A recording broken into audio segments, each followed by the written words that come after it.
Hey, what is up good people? My name is Sean and in today's video we're going to be doing a tier list for Yu-Gi-Oh! Master Duel Season 6.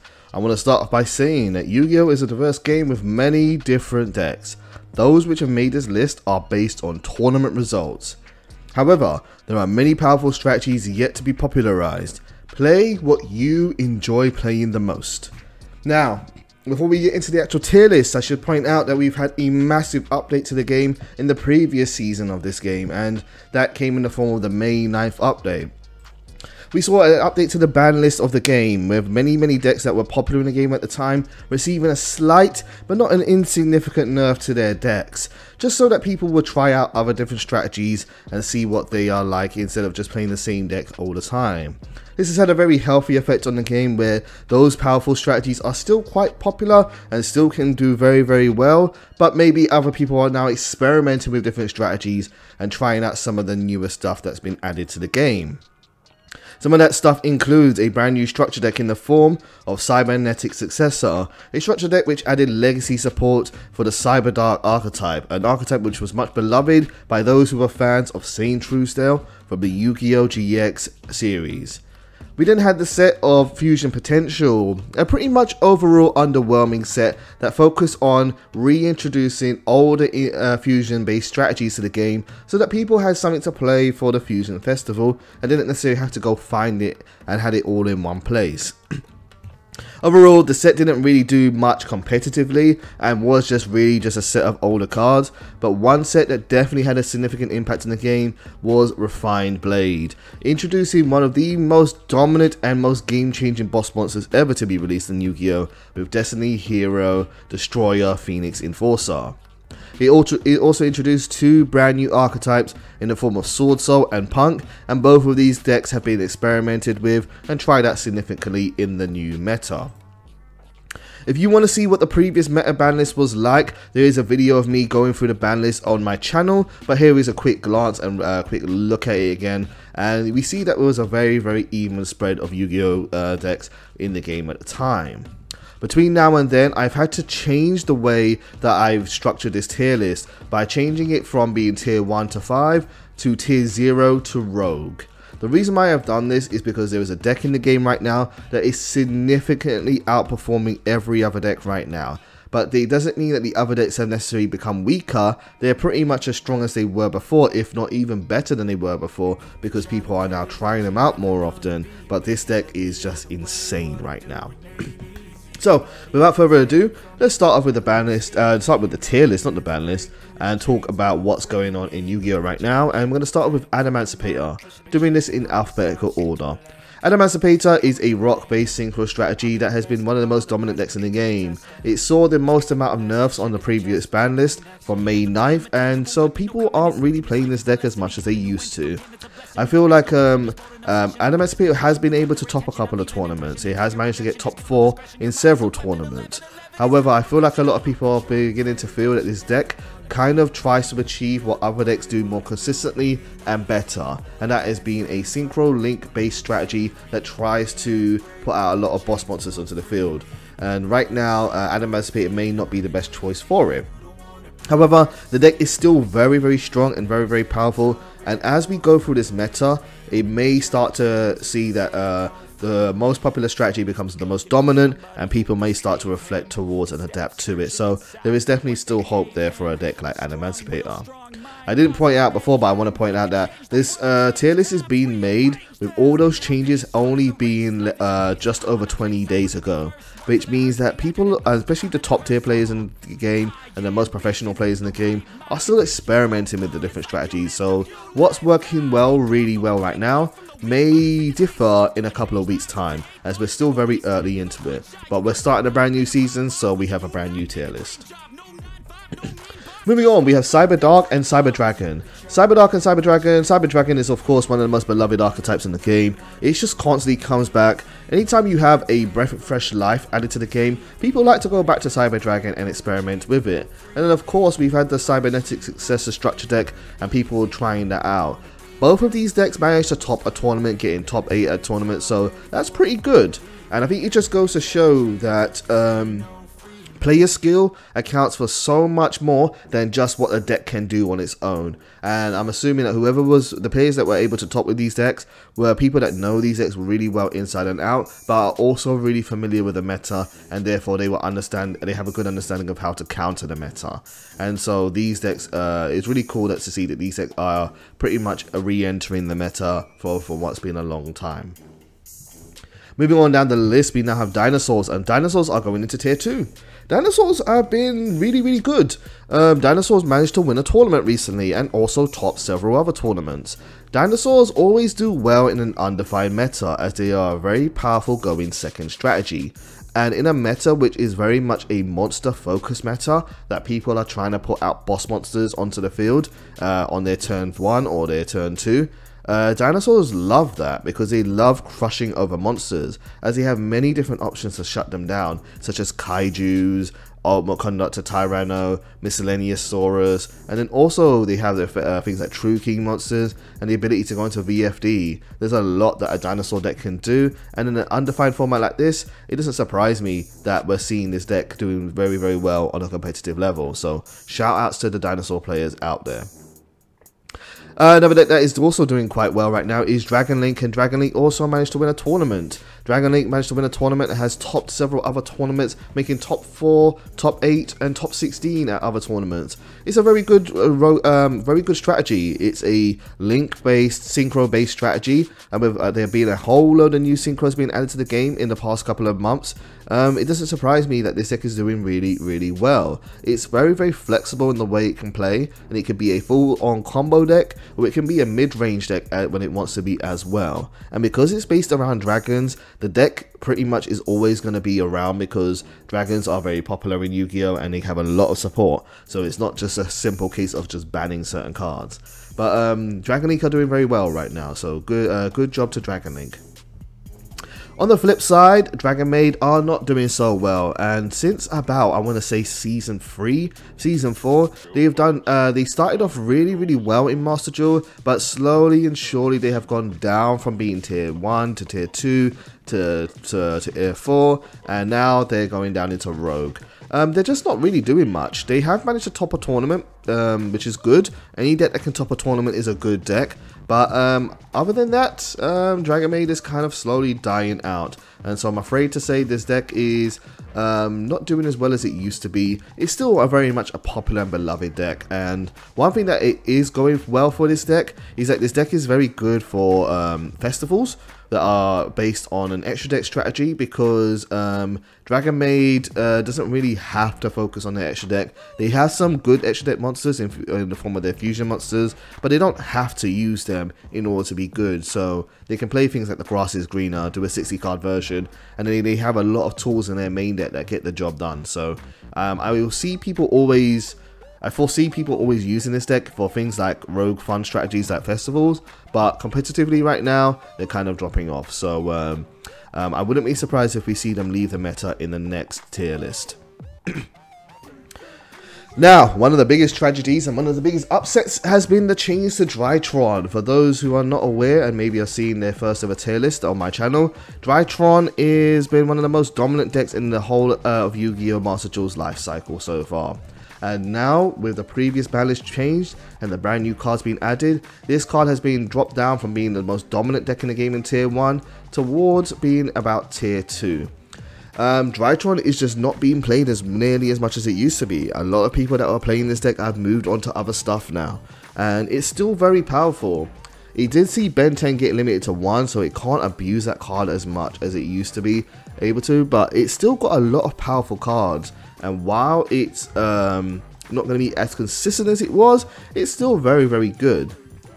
I think one of the biggest weaknesses for Drytron at the moment is that a lot of the cards that are being used to counter a lot of the more popular strategies in the game right now work also really well against Drytron. Things like Dark Ruler No More and Forbidden Droplets, Max Z, Graveyard, anti-graveyard control cards as well, all work really well against Drytron. So people maybe are just using this as a meta pick to not pick this deck right now and pick up something that doesn't get hurt so badly by the current meta. And so Drytron is slowly and steadily starting to drop off from being what was one of the most dominant decks in the game to not so dominant. Going to the top of tier 2, this could arguably easily be tier 1, is Eldritch. Eldritch is still doing very, very well. Still being very consistent, being able to win tournaments, top tournaments, still just doing what it can. I think the most successful strategy of Eldritch right now is Zombie Eldritch, which uses things like Doom King, Balrog, the Zombie World, and other similar zombie based cards in order to support the Eldritch engine, particularly with its loss to Conquistador on the previous ban list. But Eldritch at the moment is still a very, very powerful strategy. I'm going to pull it down into tier 2, down from tier 1, but it's still doing very, very well. It's not necessarily... No, it's tier 1. Let's put it at tier 1. It's just as good as it was in the previous season. So yeah, it's doing very, very well. A deck that continues to do very well at the moment is Heroes. Heroes are doing very, very well, and a lot of this has to be in part and due to the fact that Destiny Hero Phoenix Enforcer, Destroyer Phoenix Enforcer is now in the game, and Heroes can actually utilize cards like Fusion Destiny better than any other deck can do out there, because they are a fusion based strategy and they actually use other fusion based monsters. So, excuse me, while most decks are just doing Fusion Destiny with Dasher and Celestial, they will want to play Malicious, they will want to play Decider. So, Fusion Destiny and Destiny Hero Phoenix Enforcer really supports this combo-based strategy very, very well. And so it doesn't surprise me to see that Heroes are doing very, very well right now. They managed to win a tournament, they managed to come second place at a tournament, and they managed to top other tournaments, so they are doing very, very good right now, and I think they will continue to be because Phoenix Enforcer is very popular. Ignistas are doing very well right now. Ignistas are doing quite strong, not as strong as they were before, but still very, very good, and so I'm going to put them to the top of tier 2 right now. A very, very good link-based strategy. Able to do many one-card combos and able to end on some very, very threatening boards. Ignistas is also very, very consistent as well, as it has a lot of good starter cards to get the deck going. It doesn't surprise me that it continues to do very well, and it's great to see that this strategy is continuing to be popularized. So Ignista is very solid as a tier 2 strategy right now. Moving on, we're going to now look at Invote. Invote is doing bloody well right now. Invote is very, very good, putting it towards the bottom of tier 1. Mostly we're seeing variants of Invote be Invote, Dogmatika, Shaddoll, without actually using Shaddoll cards in the main deck, but except for Schism and the other Shaddoll trap-based cards that flips over a monster. But mostly you're seeing things like Winder and Construct being used in the extra deck. Now, there is also a more pure version of Shaddolls on here that is also going to be talked about later on, but this is the Invote variant I'm talking about, and the Invote variant is doing very good right now. So Invote is very, very flexible, and the Dogmatika engine is working really, really well right now.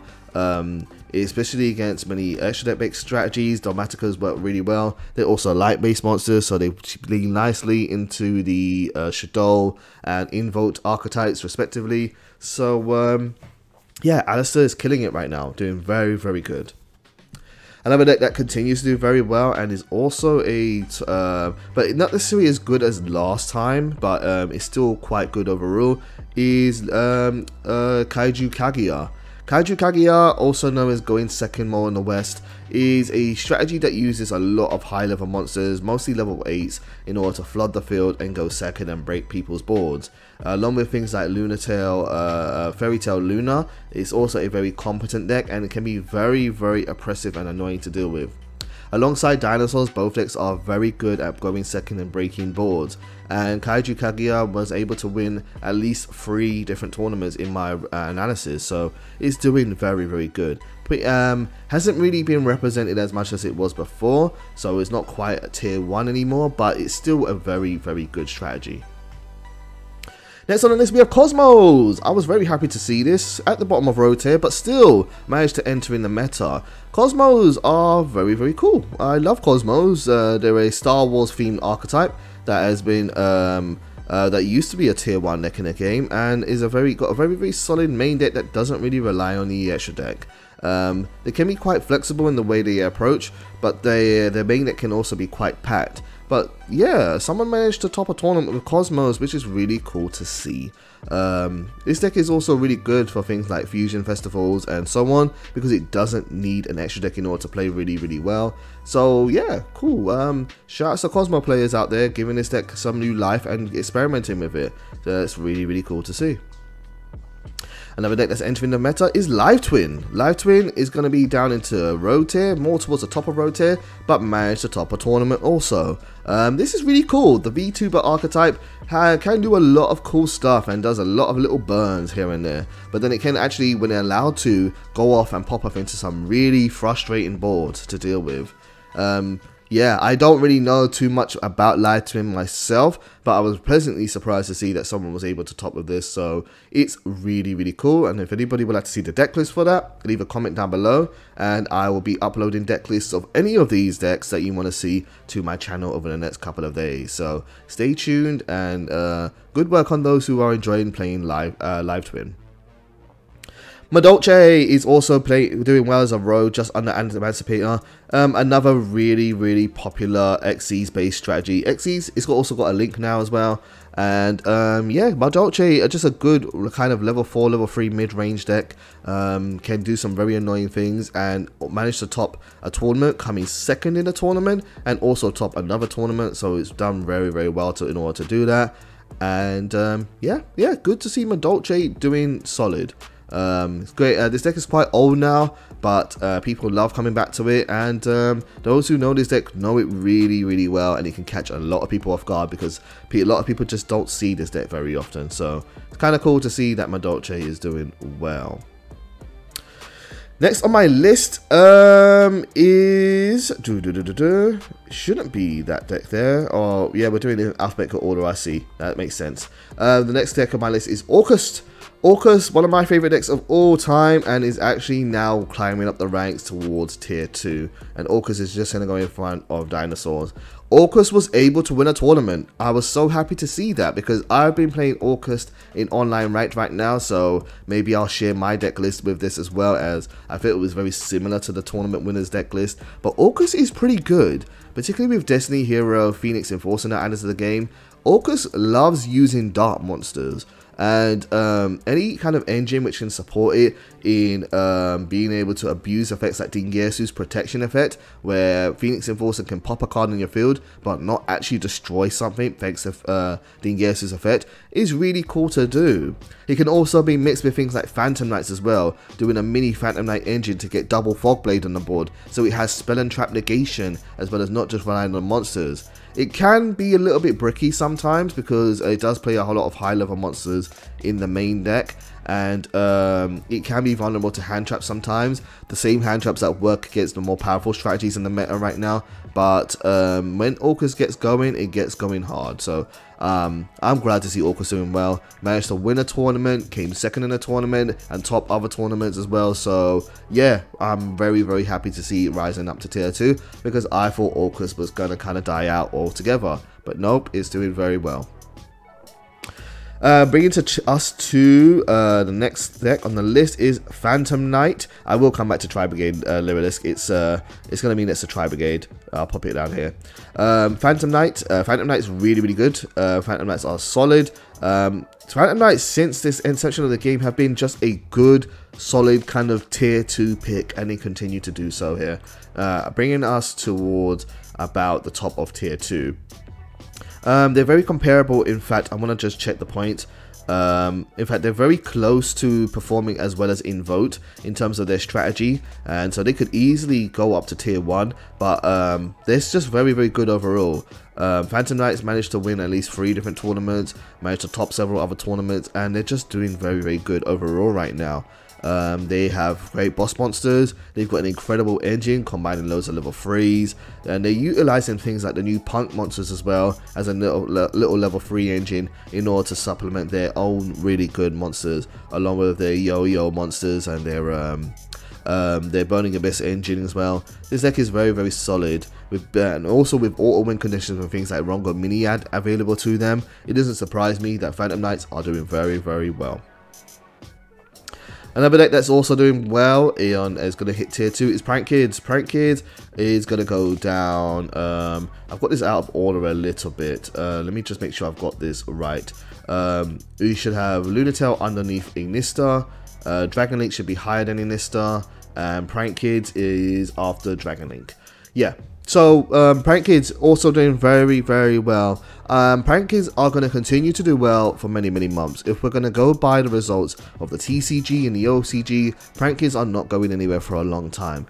And so, Prank Kids are just going to continue to be solid. They did get hit by the ban list previously, seeing Meow getting hit a bit. Let's just check where it got hit to. No, that wasn't in the, sorry, that was in, I'm thinking about the TCG. It got banned in the TCG. No, in the recent Master Duel ban list, it still was the same as it was. Yeah, Prank Kids are just doing very, very well.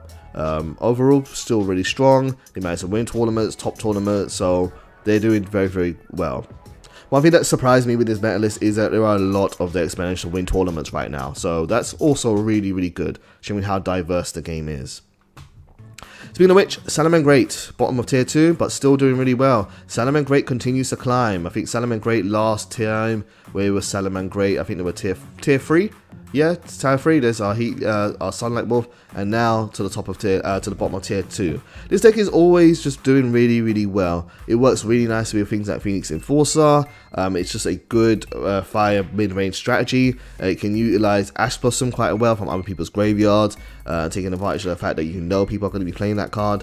And because it also uses spells and traps and not just all monsters, it can play kind of both the back row and the front row, so that it can be very flexible. So it's never really the type of deck that's going to be like, oh no, my opponent put Skill Drain on the board, I can't do anything, because it has ways to out back row cards as well as front row cards for using its own spell and trap cards.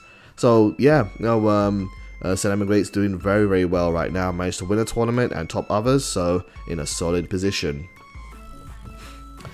A deck that is doing amazingly well right now and is now tier 1 is Shadows.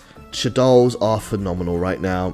Shadows are very, very powerful. Winder is killing it right now with its ability to almost just outright win duels, because a lot of people, they put up a Winder, she can't be destroyed by card effects, and then when she goes to the graveyard she floats.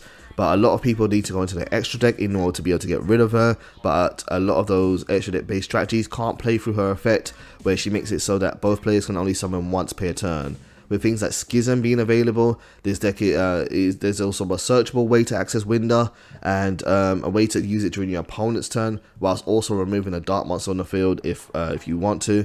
It's just a very, very solid engine right now. And Shadow, if I recall correctly, just looking at my results, has the second most wins over the last couple of weeks in tournaments. It's doing very, very well. It isn't as represented as much as Eldritch, and it isn't necessarily as popular as other strategies, but in terms of just sheer wins, Shadow has won the second most tournaments right now, and so he's absolutely a tier 1 deck. Very, very good. Very, very good deck. I'm thinking about investing in Shadows myself right now. Sky Striker, and most notably Sky Striker DPE or Sky Striker Destroyer Phoenix Enforcer has the arrival of the new fusion monster has allowed this deck to just increase its popularity almost tenfold and go from what was once a rogue strategy, I think previously was tier 4, up all the way up to tier 2. Sky Striker's doing very, very well right now. It won 2 tournaments and has managed to top several tournaments otherwise. And yeah, the deck is just very, very good. Again, it's another deck like Salamangreat Great, which is a good mid-range deck that doesn't have to rely on just summoning monsters. Because the most popular decks in the game right now are focused on bringing out big monsters. A lot of the counters to that are focusing on negating monster effects or breaking people's monster boards. Whereas Sky Striker can rely on their back row, using powerful things like there can be only one to support their own strategy, or Vanity's Emptiness, or Infinite Impermanence, without, or even their own striker cards like Widow Anchor, without having to rely on summoning a whole lot of monsters to the field in order to get the job done. And then you add into the mix that Destroyer Phoenix Enforcer is now in the game, that helps this deck out so much by being able to pop your own cards for beneficial effects, and just being an absolute nuisance to the opponent that can go recycle itself back from the graveyard again and again and again. People often will struggle to decide, do they focus on the Sky Striker engine or do they focus on getting rid of Phoenix Enforcer. And if they don't have multiple outs, you can kind of float between the two, especially because Phoenix Enforcer can destroy itself so that it leaves your main monster zones empty and therefore allow you to use your Sky Striker spell and spell cards whenever you want to. So yeah, this deck has been doing really well right now, and will continue to be experimented with in the near future. So it's welcome back to the king. Absolutely the most dominant deck of the Link format, and definitely throughout 2018 and 19, the best deck in the game. And yeah, Sky Striker just completely doing really well right now. A deck that I'm glad to see has entered the meta and has started to do some stuff is Spiral. I'm surprised by Spiral's performance. It's going to go higher than this. It's going to go just after Cosmo. He hasn't managed to win a tournament, but it did manage to make top 8 at least one tournament. And Spirals are really good, but nobody's playing with it. This deck is at full power, but I think it runs into a similar situation as Adamantipator, where the deck kind of produces similar results to what other decks want to do, but not necessarily as easy to do it or as consistently, and therefore people aren't necessarily playing it too much.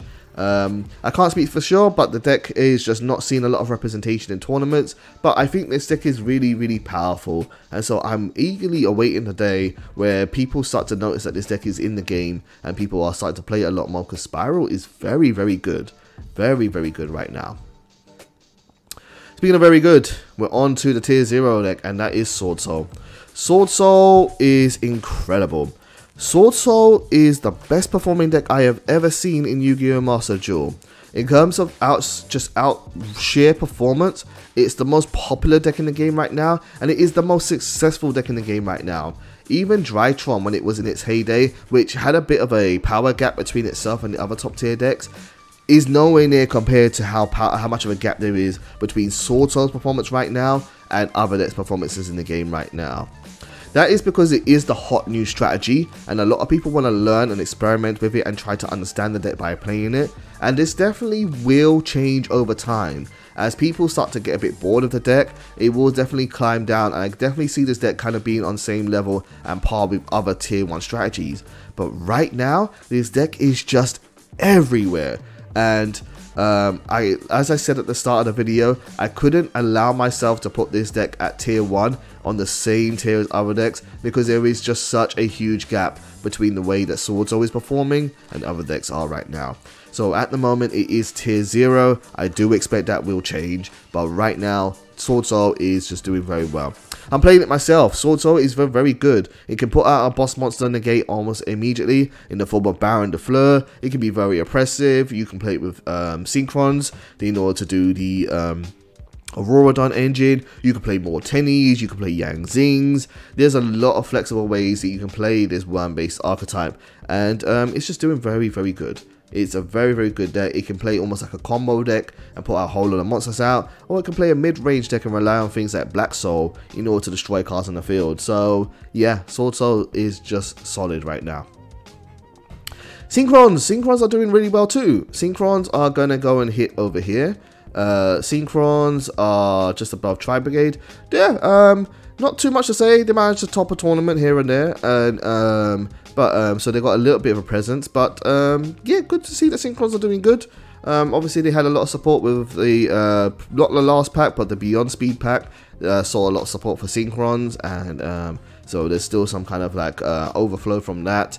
But yeah, no, it's just a good synchro based strategy. Again, there's other synchro decks in the game right now that are really good, like Sword Soul. So maybe you're not going to see this do much more than it is now, but someone was able to at least top of it, so the deck must still be good.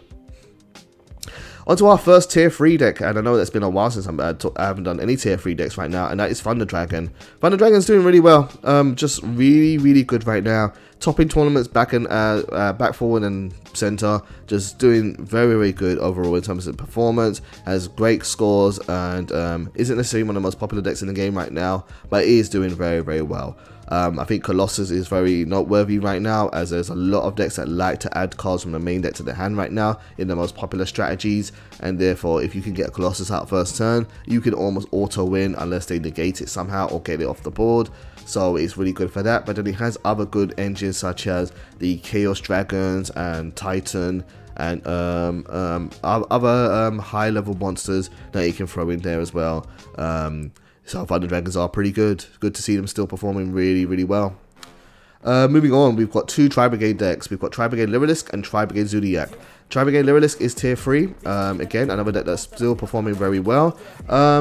He was higher in the tier list earlier seasons, but now has slowly climbed down in popularity, but still doing very well. Managed to get second in a tournament, managed to hit top 4 a couple of times, even managed to hit top 16 once or twice. So Tri-Brigade Lyrilisk is still hanging around. Very consistent deck, can do a lot of crazy things, and is very good. But it definitely doesn't compare to Tri-Brigade Zoodiac, which, oh shit, how did I do that? What the hell happened there? I don't know how. Oh my god, that's a glitch. Okay, that is very weird, and I can't undo that. Well. I'm gonna try and carry on a video with this, but oh my god, what the hell? It just copied the picture. Can I delete this? Delete. Wow, I don't know what happened there. That was very. Oh, it put the pictures in the box. How strange. Live editing, folks. Alright then. So, anywho, Tri-Brigade Zoodiac. Tri-Brigade Zoodiac was a very difficult deck for me to place in this one, because there is a significant gap between Tri-Brigade's success right now and the other tier 1 decks in the game. So I almost made it the only tier 1 deck, Sword Soul tier 0 and these tier 2. If I was going by raw performance and stats, it would be that way. But the one thing that was, the one thing that's singing so well for Tri-Brigade is its popularity. It is the second most popular deck played in the game, and it's performing very well across the board with multiple wins, multiple first place wins, and multiple tops in the tournaments. But what it's not doing well is in terms of how many tournaments it's won. And when I look at my data, there are many other decks in the game right now that have won more tournaments than a Tri-Brigade deck has done. Tri-Brigade Zoodiac deck has won. Shadows, Virtual World, Eldritch, Inista, Invoke, Kaiju Kaguya, Phantom Knight, and have all won more tournaments than Tri-Brigade Zoodiac has. Sky Striker and Zoodiac are on par with it, winning a similar number of tournaments, but those decks have done more in terms of just raw tournament wins. But Tri-Brigade Zoodiac is really popular right now, so you're seeing it top a lot of tournaments, and people are using it in many different ways. So you're seeing it perform very well. Popularity speaks a lot for what decks become meta in this game. It's not just about how powerful a deck is, it's about what are people playing and what do you need to plan to play against. And Tri-Brigade Zoodiac has a really good matchup versus Sword Soul, and therefore people are playing it quite often. Tri-Brigade Zoodiac's strengths are that it can play a lot of good counters to other decks as well, with things like multiple copies of Crossout Designator and Call by the Grave complement this deck very well, allowing it to do its stuff and do its combos while protecting its combos, but also countering a lot of popular cards like hand traps such as Maxi, Ash, and Infinite Impermanence, and even Nibiru. Tri-Brigade Zoodiac is great. It's a great deck.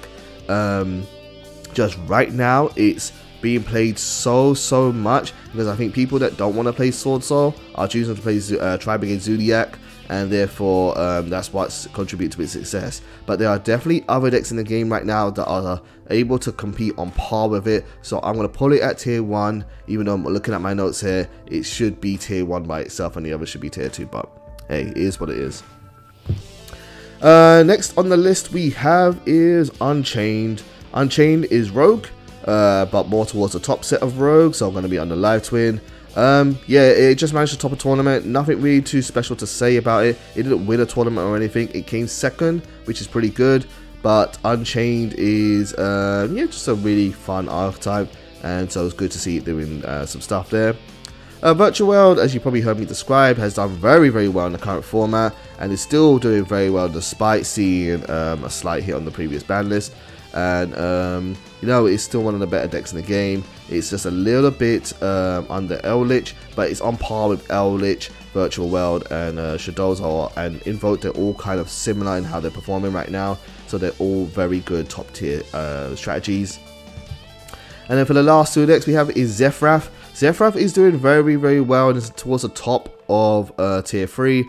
It's just a very good pendulum based strategy. It's not won any tournaments on my record, but it has managed to top several tournaments, going 2nd place, 4th place, 8th place, top 8. So it's doing very good overall, and it catches a lot of people off guard. So great to see that there's at least one decent pendulum strategy in the game right now. And then last but not least we have is Zodiac, a deck that was all but pretty much dead. Pure Zodiac, I want to say, where was Pure Zodiac? Let's have a look. I can't remember. Where's Drident? It would be Drident, wouldn't it? Drident about tier 3 before. Now Zodiac is going to be into tier 2, around a similar kind of area where Ignistus is. It's doing really well right now. Managed to win several tournaments and also top other tournaments. I think what's doing great for Zodiac right now is hand traps work very well in a very experimental format, and hopefully you guys can see that right now in this meta. We have a meta where people can do a lot of different things, and so hand traps are very good because they have a wide range of coverage, where Zodiac can afford to play a very small engine, so they can afford to play a lot of counters like Dark Ruler No More, Forbidden Droplets, and all those other glorious hand traps that people like to play right now. So Zodiac is doing very well. It may not retain its position once the meta becomes a bit more defined, but at the moment it's doing very good for what it can. And so that is the tier list for Season 6, everybody. In the road tier, we have Adamancipator, Madolche, Live Twin, Unchained, Dragon Maid, Cyber Dark, and Cyber Dragon, along with Synchrons, Spiral, and Cosmos. Tier 3 right now is Zephyr, Tri-Brigade Lyrilisk, and Thunder Dragon. Tier 2, we have Striker, Phantom Knights, Dragon Link, Prank Kids, Ignista, Zodiac, Kaiju Kaguya or Go Second, Orcust, Dinosaur, Drytron, Heroes, and Salaman Great. In tier 1 we have Tri-Brigades, Zodiac, Lich, Virtual World, Shadow, and Invoke. And in tier 0 right now is going to go to Sword Soul. So that is the current tier list. What do you guys think of the current format? Are you enjoying playing Yu-Gi-Oh right now? I've definitely been finding grinding on online rank to be difficult because there's so much variance in the game right now that you can't plan for everything. And you want to go hard against certain decks like Sword Soul, but if you focus more on trying to counter Sword Soul, eventually you get caught up by something like Lich and think, oh man, I didn't put in any back row removal, so I can't beat that deck. Once the deck meta begins to settle a bit more and there's a lot less variance, we'll see what becomes the most popular strategies in the game and what are the most highest probability cards to play. But right now, this is kind of what the game is looking like. Oops, hit my mic there. Okay guys, thank you very much for tuning in. I'll see you soon. Take care, and tune in tomorrow or in the next couple of days, as I will have the card tier list of talking about the impact of the current cards in the current meta, so you know what cards are best to pick to go against these strategies. I'll see you soon. Take care.